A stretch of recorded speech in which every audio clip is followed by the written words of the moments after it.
Hello mga Chubibis! For today's video, magluluto tayo ng Japchae. Hiwain ang chicken breast in strips at i-marinade.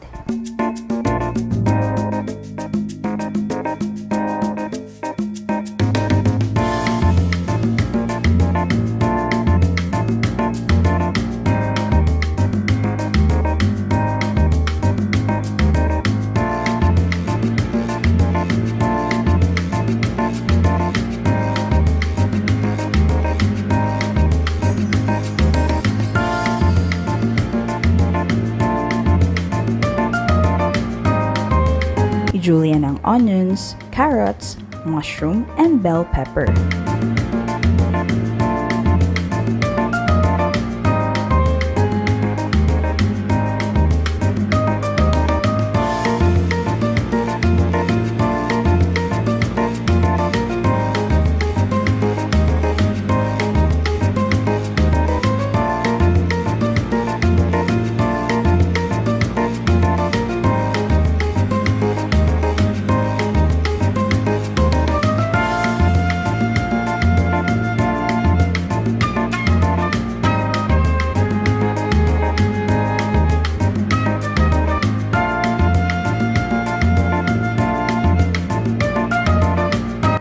Hatiin naman ang bok choy in half.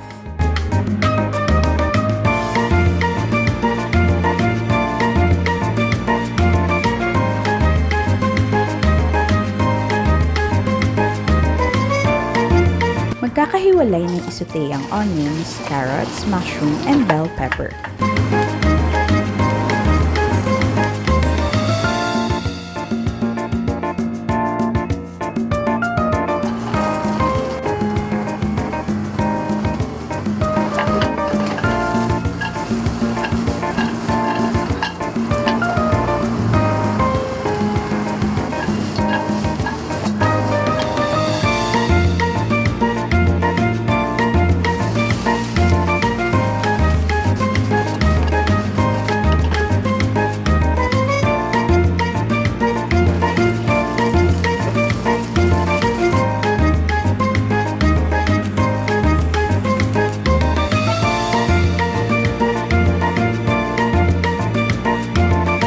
I-blanch ang bok choy sa boiling water.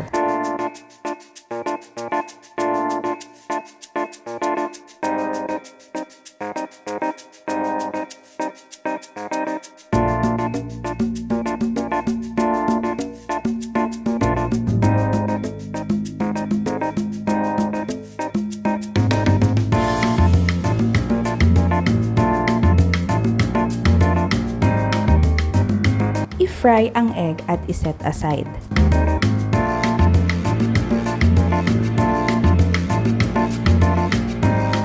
Pag di na masyado mainit, cut ito in strips.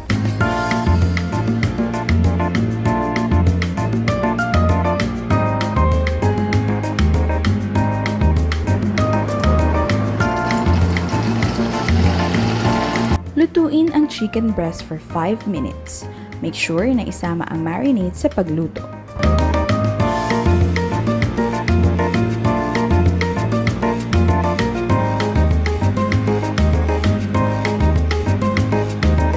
Then, magpakulo ng water at i-add ang glass noodles. Wait for 5 minutes, then set aside.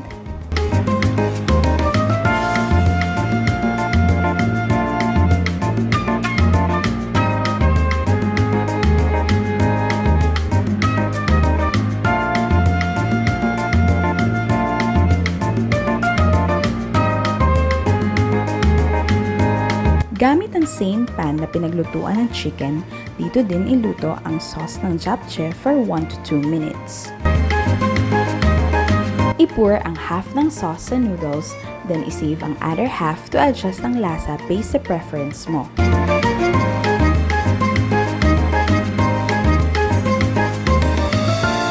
Mag-toast ng sesame seeds.